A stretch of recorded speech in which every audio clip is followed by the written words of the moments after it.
Hello students, today we will study class 11th, chapter 4, chemical bonding and molecular structure. So let's start. Matter is made up of one or different type of elements. इस line को समझने से पहले मैं आपको कुछ terms clear कर देती हूँ जिससे आपको ये जो इंट्रोडक्शन वाला पार्ट है ये समझना इजी हो जाएगा।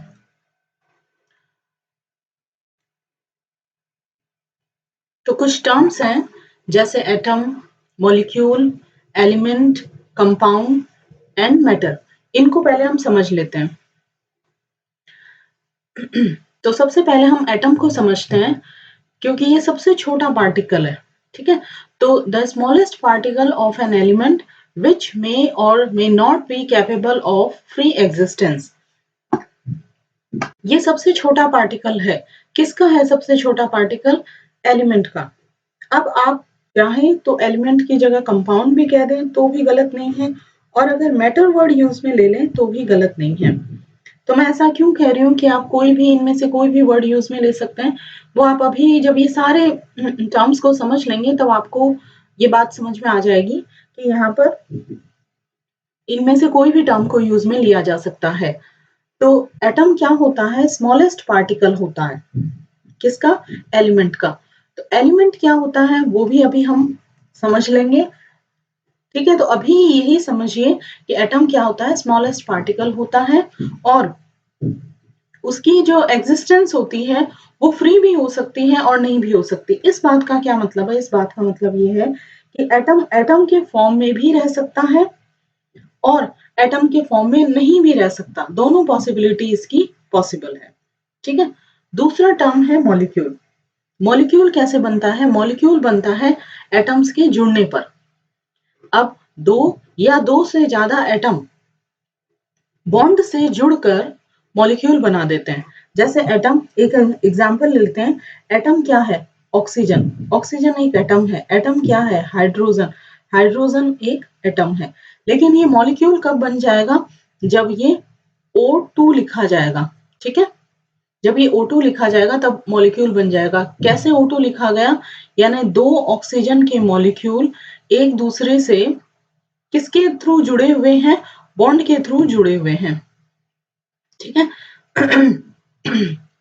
तो ये बात यहाँ क्लियर हुई कि molecule is a group of two or more atoms that are chemically bonded together. ठीक है, दो या दो से ज्यादा एटम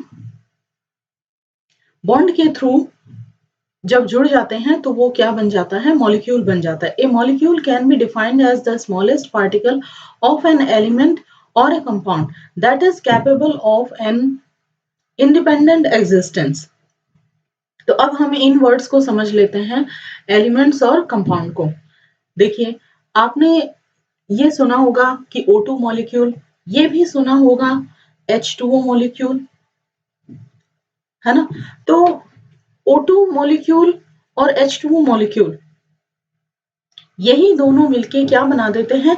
एलिमेंट और कंपाउंड बना देते हैं। कैसे बना देते हैं इसको समझ लेते हैं कि देखिए, इन दोनों को मॉलिक्यूल्स को देखने पर एक बात तो क्लियर हो रही है कि यहाँ पर ये जो मॉलिक्यूल है वो सेम एटम से मिलके बना है और ये जो मॉलिक्यूल है वो दो एटम से मिलकर बना है। एक तो है हाइड्रोजन और एक है ऑक्सीजन। अब हम यूं बोलते हैं कि एनवायरमेंट में बहुत सारे ऑक्सीजन गैस, या हम यूं बोलते हैं कि एनवायरमेंट में ऑक्सीजन गैस है। तो ऐसा तो नहीं होता कि वहां पर सिर्फ एक ऑक्सीजन का मॉलिक्यूल होता है। वो उस पूरे एनवायरमेंट में जो ऑक्सीजन की गैस है उसका सबसे स्मॉलेस्ट पार्टिकल है ऑक्सीजन मॉलिक्यूल। तो पूरे एनवायरमेंट में ऑक्सीजन गैस है।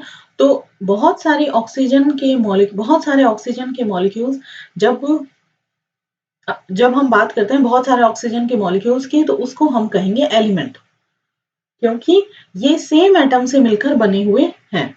ऑक्सीजन जो मॉलिक्यूल है वो सेम एटम से मिलकर बना है। लेकिन अगर हम वाटर की बात करते हैं तो वाटर में दो तरह के एटम हैं, हाइड्रोजन और ऑक्सीजन। तो जब ग्लास ऑफ वाटर की बात करते हैं तो उसमें बहुत सारे H2O के मॉलिक्यूल होते हैं। तो वहां पर हम वर्ड यूज में लेंगे कंपाउंड। क्यों? क्योंकि वहां पर क्योंकि यहाँ पर क्या है, दो अलग अलग टाइप के एटम प्रेजेंट हैं। जब अलग अलग तरह के एटम्स प्रेजेंट होते हैं तब हम उसके लिए कंपाउंड वर्ड यूज में लेते हैं, और जब सेम एटम प्रेजेंट होते हैं तब हम उसके लिए एलिमेंट वर्ड यूज में लेते हैं। ठीक है, और that is capable of an independent existence. तो इसका मतलब क्या हुआ कि जैसे एटम के लिए दोनों पॉसिबिलिटी थी कि वो इंडिपेंडेंट रह भी सकता है और नहीं भी रह सकता, लेकिन मॉलिक्यूल के लिए सिर्फ और सिर्फ एक ही पॉसिबिलिटी, और वो क्या है कि ये फ्रीली एग्जिस्ट करता है। ठीक है, तो आपको समझ में आया होगा, एटम स्मॉलेस्ट पार्टिकल होता है। एटम के जुड़ने पर कैसे जुड़ेंगे, बॉन्ड के थ्रू जुड़ेंगे। ये दो एटम है, ये किससे जुड़े, बॉन्ड के थ्रू जुड़े, तो क्या बना लिया, मॉलिक्यूल बना लिया। ठीक है, अब एलिमेंट किसको कहेंगे, अगर ऐसा मॉलिक्यूल बना है जिसमें सारे एटम सेम हैं, तो बहुत सारे मॉलिक्यूल्स, इस तरह के बहुत सारे मॉलिक्यूल्स इकट्ठे होके एलिमेंट कहलाएंगे।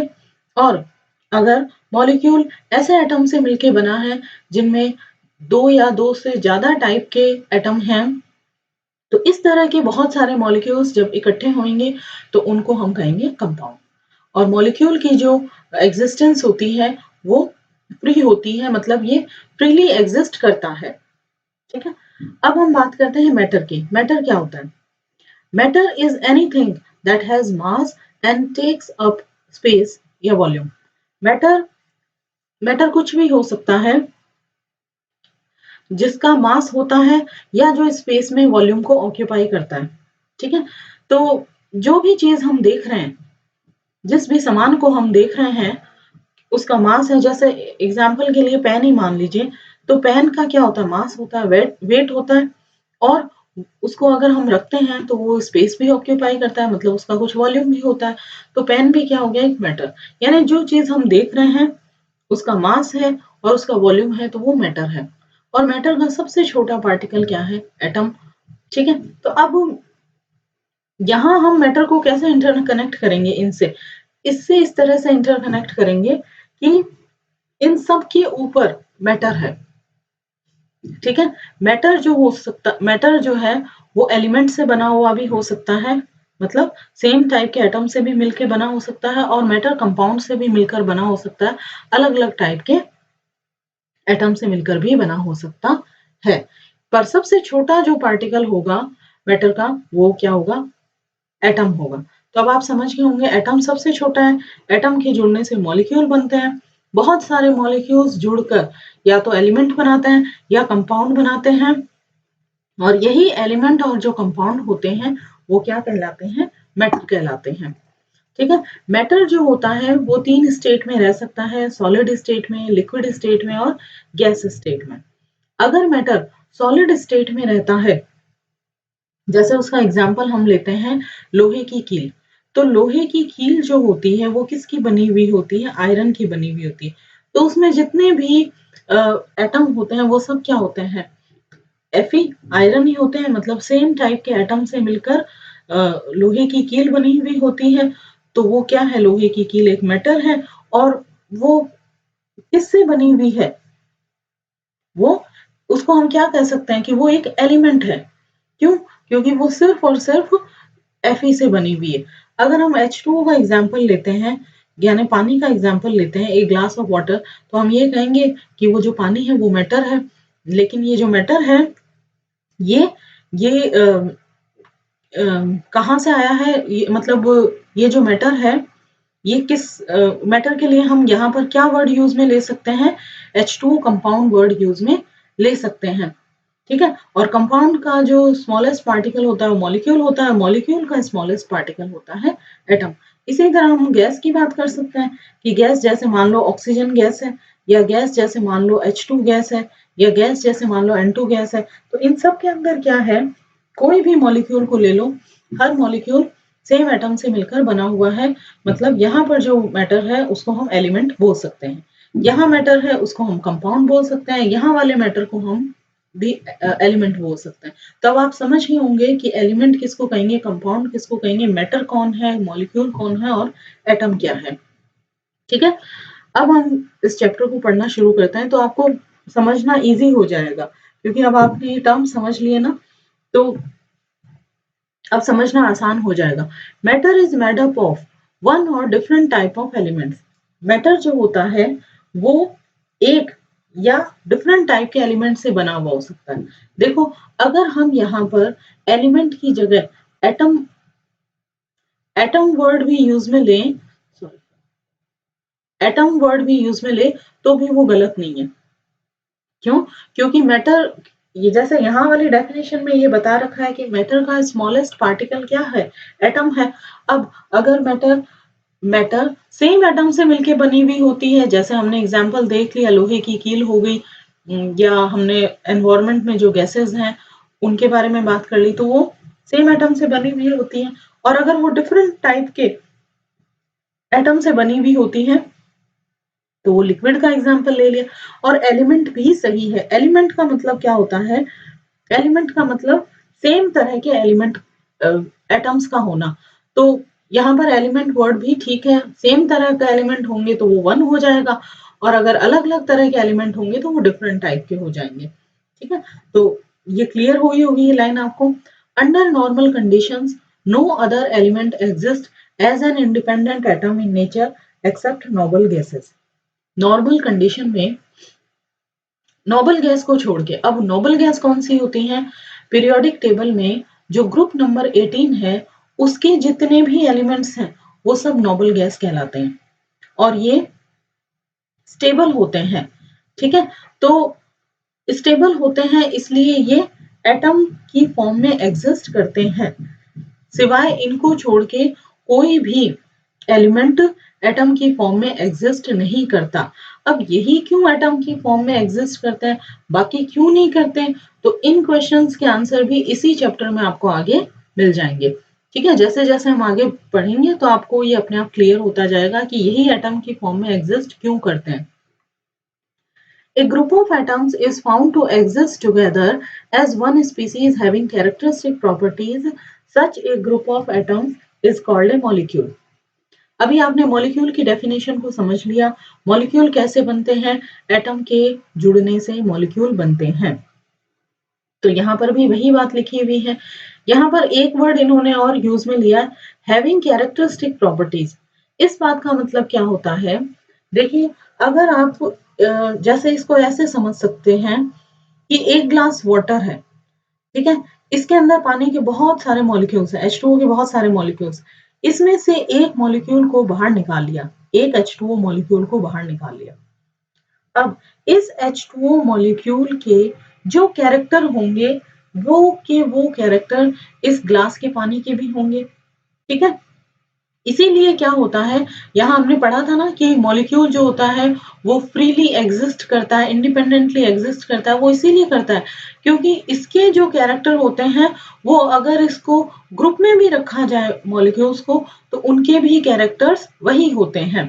ठीक है, तो एक तरह से जो मॉलिक्यूल होता है वो किसी भी मैटर का, मॉलिक्यूल जो होता है वो किसी भी मैटर की कैरेक्टरिस्टिक प्रॉपर्टीज को शो कर सकता है।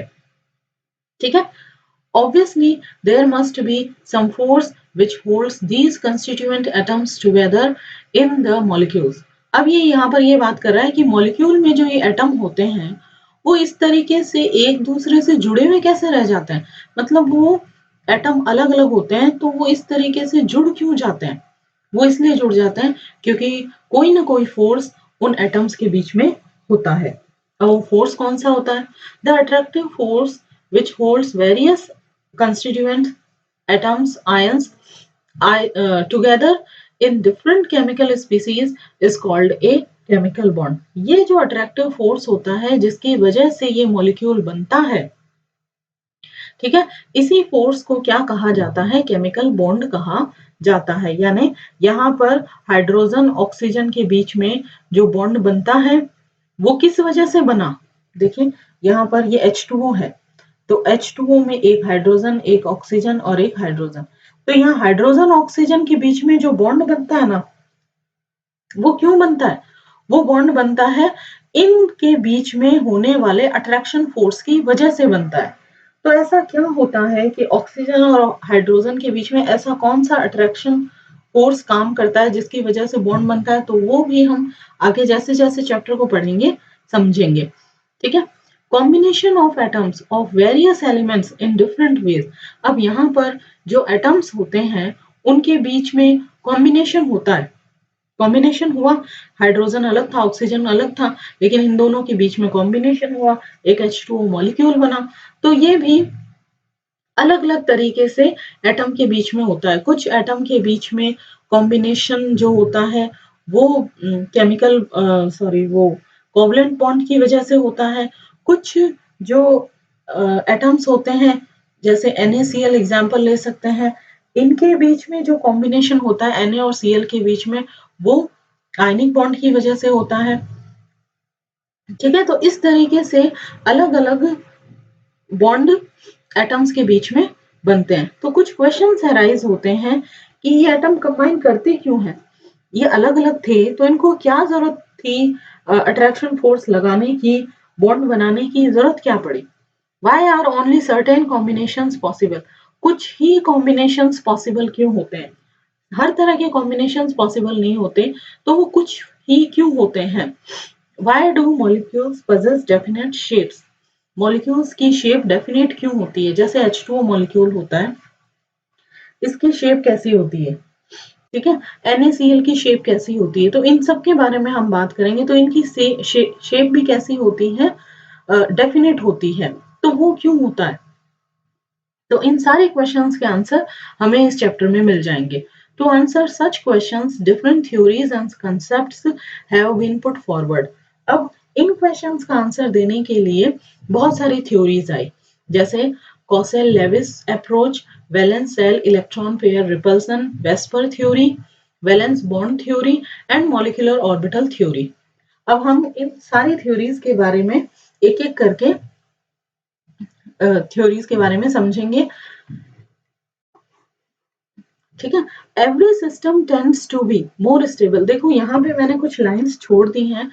इन लाइंस को छोड़ने का मतलब ये है कि अगर मैं आपको ये लाइन अभी समझाऊंगी भी तो ये बहुत ज्यादा टाइम लेगी, और अभी इनको समझना इतना जरूरी भी नहीं है, ना इनसे कोई क्वेश्चन बनने वाला है, ना आपको थ्योरी में अगर कोई आंसर राइटिंग करनी हो तभी इनकी कोई जरूरत नहीं पड़ेगी।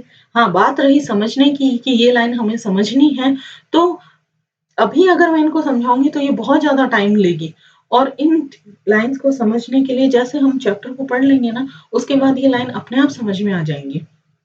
ठीक है, अगर किसी को यहाँ पर समझ में नहीं आ रही, यहाँ मैं इन लाइंस को नहीं समझाऊंगी क्योंकि इन लाइन को समझाने का यहाँ पर कोई मतलब नहीं है। इन लाइंस को आगे जब चैप्टर पढ़ाऊंगी मैं, तो अपने आप ये लाइंस मैं क्लैरिफाई करती जाऊंगी, क्योंकि ये चैप्टर में थोरोली बताया हुआ है इनके बारे में। Every system tends to be more stable, and bonding is nature's way of lowering the energy of the system to attain stability. देखो, हर सिस्टम चाहता है कि वो स्टेबल हो। देखो, पूरी पीरियोडिक टेबल में जो नोबल गैस ग्रुप 18 के एलिमेंट्स होते हैं वो सबसे ज्यादा स्टेबल होते हैं, ये किसी के साथ भी कोई बॉन्डिंग नहीं करते। ठीक है, तो हर सिस्टम चाहता है, हर सिस्टम का मतलब हर एटम चाहता है कि वो भी इनकी तरह बने, इनकी तरह स्टेबल बने। वो स्टेबिलिटी पाने के लिए ही वो क्या बनाते हैं, बॉन्ड। अब जैसे ऑक्सीजन है, ऑक्सीजन जब अकेला होता है तब ये स्टेबल नहीं है इनकी तरह, लेकिन स्टेबल होने के लिए इसको हाइड्रोजन के साथ में बॉन्ड बनाना पड़ता है। जरूरी नहीं है इसी तरह का मॉलिक्यूल बनाए, आपने ऑक्सीजन का मॉलिक्यूल O2 गैस भी देखी है, ये भी जरूरी नहीं है, आपने ओजोन गैस के बारे में भी सुना होगा। ठीक है, तो ये ऐसा क्यों होता है कि ऑक्सीजन अकेला नहीं रह सकता, एटम के फॉर्म में नहीं रह सकता, क्यों इसको किसी दूसरे एटम के साथ में बॉन्ड बनाना पड़ता है, क्योंकि उसको स्टेबल होना है, इसलिए वो बॉन्ड बनाता है। इस सिस्टम को, ऑक्सीजन एक सिस्टम है, इसको स्टेबल होना है। And bonding is nature's way of lowering the energy of the system to attain stability. और स्टेबिलिटी पाने का एक यही तरीका होता है, क्या, बॉन्ड बना लो, बॉन्डिंग कर लो। ठीक है, जिससे क्या हो जाएगा, उस सिस्टम की एनर्जी कम हो जाएगी। अब सिस्टम की एनर्जी कम होने से क्या होता है, एनर्जी कम होने से ही सिस्टम स्टेबल क्यों होता है? इन सब क्वेश्चंस के आंसर इस चैप्टर में हमें मिल जाएंगे। ठीक है, तो आई थिंक आपको ये जो इंट्रोडक्शन वाला पार्ट जो मैंने आपको समझाया है ये समझ में आया होगा। अब अगले लेक्चर में या अगले वीडियो में हम कॉसेल लेविस अप्रोच के बारे में पढ़ेंगे।